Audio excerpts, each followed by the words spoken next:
Hi, we're back with Pathfinder Wrath of the Righteous companion builds for unfair difficulty, and in this video we'll be taking a look at Sosiel. If you are new to the series and don't know how we do our builds, they are all made for unfair difficulty and none of them exploit bugs, so they should all remain viable despite any bug fixes or patches made to the game. It's also worth mentioning that all my builds are tested from early to late levels. They are not made just for the sake of YouTube videos. I do them firstly for my own unfair playthroughs, and it's very important to me that they are actually effective at every level in the game, so I can actually get through with my playthroughs and not just remain the helm of theory crafting. Because this is a turn-based system, but the game is real time with pause, sometimes builds don't go as I'd expect them, and that's why I think the testing is important, so I can both bring you the best builds and actually be able to beat the game on unfair difficulty, which is my main goal. With all that out of the way, let's get to our builds. Now for Sosiel, what can I say about him? He's a Cleric, full caster, so that's great for us. Has a high wisdom score, so even better. That works well with a lot of domain abilities like Gathered Heart, of course. And he has a great spell list just like Diran. And it would make sense, since we just did a Diran build that works really well in my opinion, that we do something similar with Sosiel, right? He has the same spell list, the build is focused around spells, why not? The main problem for me is him being a prepared caster. This way we don't get to equip things like the Salamander Ring, which is really nice, but the biggest problem in my opinion is that we have to prepare our spell books, so it always comes into play how many heals do we want, how many damage spells do we want, how many buffs, and I don't like to work around that because we always end up with fewer damage spells than a spontaneous caster would.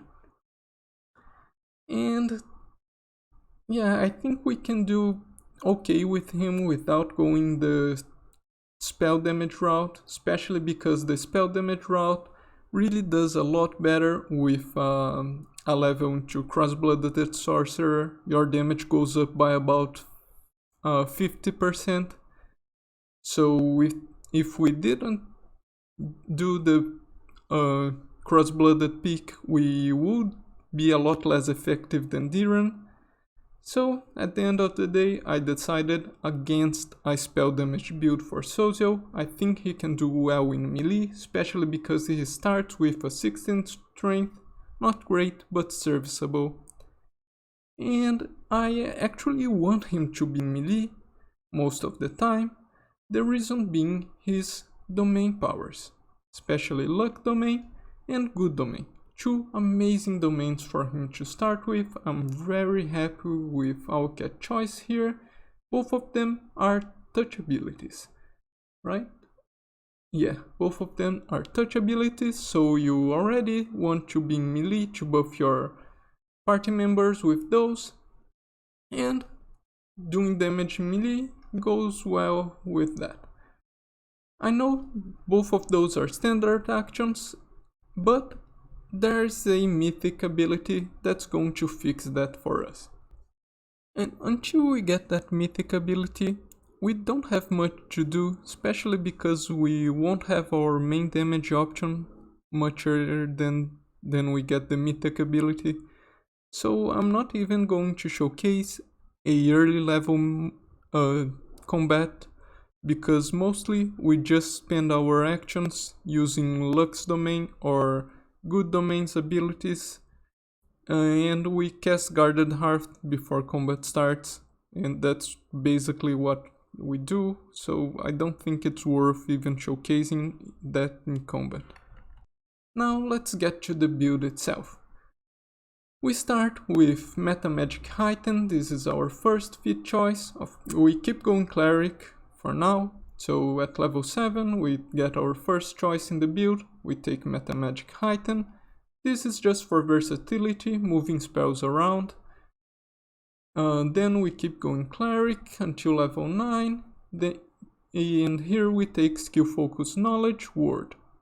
This is just because we need either Knowledge Word or Knowledge Arcana to go into Lore Master. I chose Word, doesn't matter which one we pick. Then at level 10 we start going for Lore Master. And here in our first level Lore Master we take a Combat Secret for Greater Vital Strike. So we can do a little bit of damage. And then we keep going Lore Master until 12. At 11 we take Vital Strike as a feat. The reason for that is because Mythic Vital Strike requires you to have Vital Strike. Doesn't matter if you have Greater Vital Strike already, you won't be able to take Mythic Vital Strike unless you take Vital Strike. That's why we take it at level 11. At level 12 it's our last Lore Master level. And now we take a Rogue Secret, Combat Feat, and Shatter Defenses, so we can hit more reliably. Then we are done with Lore Master, and we are back to Cleric until level 20. And our feats here are going to be Outflank, Improved Critical Glaive. This works great with our Luck Domain abilities, so we have a much higher chance to crit because of them. Then we go for Improved Initiative at level 17 and Weapon Focus Glaive at 19. For Mythic domains we have so many great options for Clerics, and I really do think Clerics were made much stronger than before just because of the Mythic abilities specific to them. We start with Impossible Domain, Community, so we get Guarded Heart. Then we go into Impossible Domain, Nobility, to get Inspiring Command. It is an insight bonus to attack and AC, which is not easy to get. You later can get insight to AC with both items and spells, but at the point where you get this domain, you really don't have any way to get both insight to attack or AC. Then we go into Domain Zealot, and this is the most important thing for a Cleric build like the one we are doing. This allows you to use your domain abilities as swift actions. So now the Bit of Luck, that acts just like the Fortune Hex, can be cast every turn without losing your standard action. Same thing for the Good Domain ability, which gives a Sacred bonus to attack. This also works of course with Guarded Heart, with Nobility's Domain, Inspiring Command, but those also can be cast before combat, so they don't make that much of a difference with Domain Zealot, but our other abilities really do get a lot better because of this, and they are very strong. And this makes them almost overpowered. It's so strong to be able to use those as a swift action, and I really do think Domain Zealot on a Cleric that already has both Good and Luck Domain is amazing. Then we go into Vital Strike Mythic. Now we start to do some decent damage ourselves. Then Last Stand. I really think you should take this with every character on fair difficulty, especially if it's someone that's going to be on melee like Sosiel. Then we go for the Enduring Spell and Greater Enduring Spell, just so our buffs last longer. Later, Improved Critical Mythic. Because we have the Luck Domain, we have ways to roll dice twice, we have a much higher chance to critical. Improved Critical Mythic is a really nice damage boost for us. Last domain we get is going to be Destruction. This adds a morale bonus to damage. While it's very easy to get morale bonus to attack, morale bonus to damage is a little bit more difficult to find. So this is a nice boost to our damage and to our party's damage with Destructive Aura.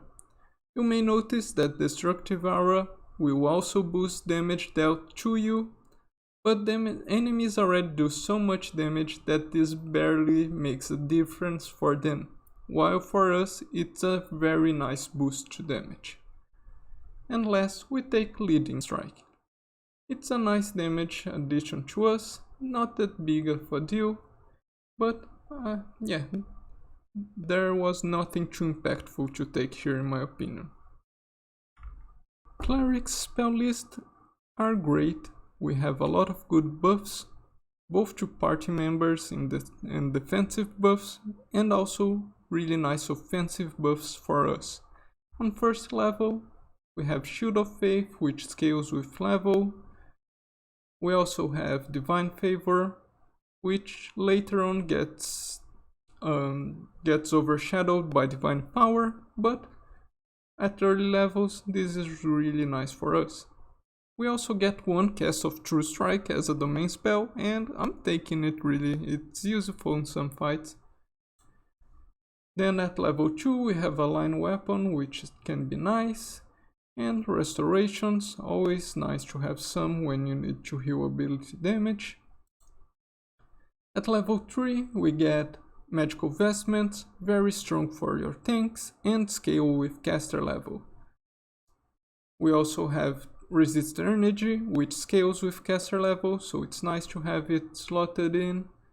At level 4 we get some very important spells in Death Ward and Freedom of Movement, but both of those can be used by scrolls. Since they don't scale with caster level, we don't really care that much about having them prepared. But on the other hand, Protection from Energy does scale with caster level, and so does Greater Magical Weapon. And I also have Crusader's Edge, just because it's a very nice buff for our melee damage dealers and of course for Sosiel himself. At level 5 we get Divine Power. It's actually a level 4 spell, but since we already had other nice things at level 4, I just used Metamagic Heighten to make Divine Power also a level 5 spell, so we could get it a lot of uses out of it, since there's nothing that much useful at level 5, maybe Trucing, but I already had it on a lot of other casters, and also Trucing can be used from scrolls since it doesn't scale with caster level. At level 6 we get another really good support spell with, buffing spell with Eagle Soul, plus 4 sacred bonus to strength. It's only personal, but we do use strength to hit and to damage, and this is a nice bonus for us. We also get Spell Magic Greater, which can be extremely useful against some enemies. At level 7 there's nothing too notable. Restoration Greater probably is the best, but again can be used from scrolls. Bestow Grace is nice if you have companions that can receive it, but mostly I just use Heighten Eagle Soul. At level 8 we get some nice defensive spells and also Frightful Aspect, another very important bonus to our damage and chance to hit, as well as a aura that inflicts shaken on enemies, triggering our shatter defenses. And at level 9 mostly I just use Heal Mass. In my opinion is the best spell for level 9, even though on unfair difficulty sometimes it might be hard to actually heal your companions during combat effectively. There are times where you take some damage in combat and is left at very low health and you want to heal afterwards, so it's always nice to have some ways to heal, even on unfair where you can get one shot very easily. Heals do have some uses. Now, in terms of equipment, there are a lot of nice things we could give Sosiel, but he's not our main damage dealer, he's mostly a support, so I didn't really mind bringing up the two-handed weapon damage buffing items. If you don't have anyone else to put them in, then you can give them to Sosiel, but I'm more than happy just having him wear a glaive, a headband of wisdom, and something to increase strength. Of course, you should give him at least a cape of resistance, maybe an amulet of natural armor or anything else you want. You know, standard equipment stuff. You can give him boosts of freedom of movement, things like that. But I'm here just highlighting the most important ones, and they are Belt of Strength, Headband of Wisdom, and a nice glaive. I really like Sosiel. I used it for the entire game. I like being able to summon things just to body block. And yeah, this effect is really good. And it scales with enemy difficulty. So you are always summoning an enemy that is going to take some hits before it dies at least. Let's take a look at Sosiel in combat. Here you can see the buffs we have. A lot of things. I used a few of the domain powers, but not all. Only Holy Lance and Sparring Command. Sparring Command has a lot of uses, so you can use it almost every fight. And let me turn on also our Destructive Smite. And let's bring someone to tank for us, because since we are a melee character, we really need the help to tank. Let's just make sure no one's going to come to the fight. Okay, now let's go in. And here, remember that our domain powers are swift actions, so we can get a hit. Our damage is decent. Here we have 2d6 from Crusader's Edge that makes the weapon Bane, and also 2 extra d6 from Holy Lance, which makes the weapon Holy. But our base damage is already solid, 8d8 plus 144 when fully buffed. Here we can also, for our next hit, use Bit of Luck on ourselves. It's a swift action, so we can do it without any problem. Now we can hit for even better chances. Actually, let me show you our chances to hit here. It's a 42 to attack. We do get flat-footed because of Frightful Aspect and Shatter Defenses. Now we can use Bit of Luck again for one more hit. And the enemy is down. Here we also spawn. Oh, you got a critical. So you can see our criticals are very nice damage. And with Bit of Luck, we have a very decent chance. Actually, Bit of Luck is better used on your companions. We can use Divine Fortune on harder fights, giving us the same effect as Bit of Luck, but for several turns. What really made this build possible is for sure Domain Zealot, otherwise we'd have to spend our standard actions to offer a lot of our buffs here, and we kind of have better things to spend our standard actions on, so making them a swift action really helps a lot, making this build much better. And it's a great buff for many companions. Having Bit of Luck can increase your chances to critical, which triggers things like Outflank, and with the Mythic ability Ever Ready, which we took in several of our builds, we get even stronger attacks of opportunity from the Outflank triggers. So yeah, this build has a lot of synergies, a lot of good stuff to offer, and is overall a very solid support that can still do some hits and some okay damage. Not that strong against bosses, as you could see, his chances to hit are not very high, but against regular mobs, especially those not immune to Shaken, so we can trigger Shatter Defenses, it does reasonably well. And that's it for my Sosiel build. I hope you liked. As always, if you have any improvements, let me know in the comments. And also tell me what you did for Sosiel. Did you do something different? And if you liked what I did, leave a comment to let me know.